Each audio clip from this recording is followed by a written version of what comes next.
So perhaps you've been hearing about the idea of self-love, and you've been told that you need to love yourself before others can love you. Well, there's a bit of truth in that, but there's also a bit of a flaw. In the previous video, I mentioned about how love is basically the life force of the universe. It's what energizes us, it's what empowers us to not just to breathe and for our hearts to beat, but for us to really thrive and flourish on our journey throughout this planet.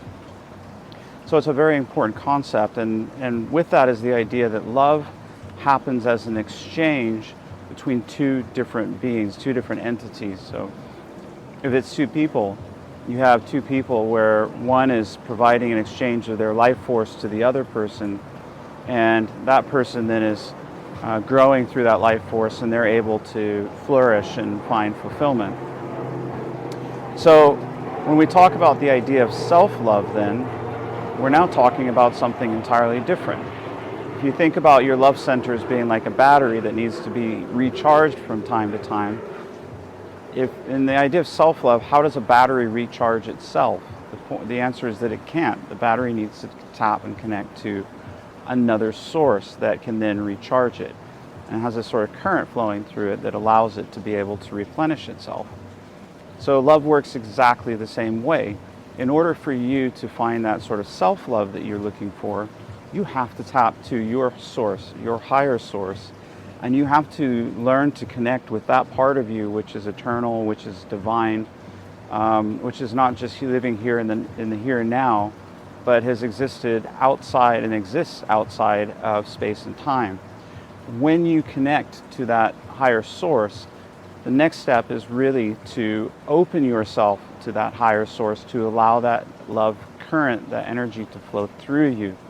Without that connection to the higher source, what's going to happen is that you're going to try and love yourself, but it's never going to really feel fulfilling. It'll be more like trying to sort of give yourself a pep talk, as opposed to really finding yourself truly energized and truly rejuvenated in love. You have to connect to that higher source of love energy in order to open that channel to allow it to flow through you to others. And so the process of love is actually the opposite of the process of the rest of the world, where the rest of the world lives in a fend for yourself type of mentality. The idea with love is that we have to make ourselves vulnerable. We have to surrender to it. We have to let go of the fight for ourselves to allow this love energy, this life force, to fill us, to protect us, to care for us, nurture us, guide us, everything single thing else that we might need and want. It's only when we surrender to it that we give control over to that life force energy, that it begins to fill us and replenish us, and then we begin to get the perspective on where we should go next, what we should do, and how we should live.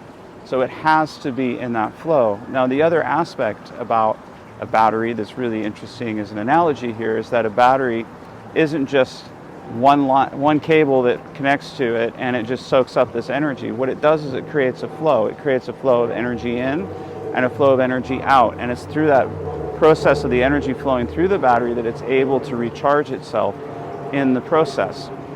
And so one of the best ways to really energize yourself is to get in a state of love flow, where you're not just in a state of receiving, give me, I need, and this feeling of being insufficient, but that you are, as you're receiving, you are giving to others. So what you should be doing while you are opening yourself and surrendering yourself to the love of the divine is you should also be sensitive and aware to where the divine is trying to guide you to love others. It's not really like these things come separately, they have to come together. So as you're receiving, you're also giving. As you're receiving, you're giving some more. And the more freely that you give, the more freely that you can receive, to the point where it's like you're not even working on battery power anymore. There's just this constant current of love energy, of life force that is flowing through you. I hope that made sense. I want to talk a little bit more in the next video about how to connect this concept to your relationships and how to really find love and fulfillment within your relationships.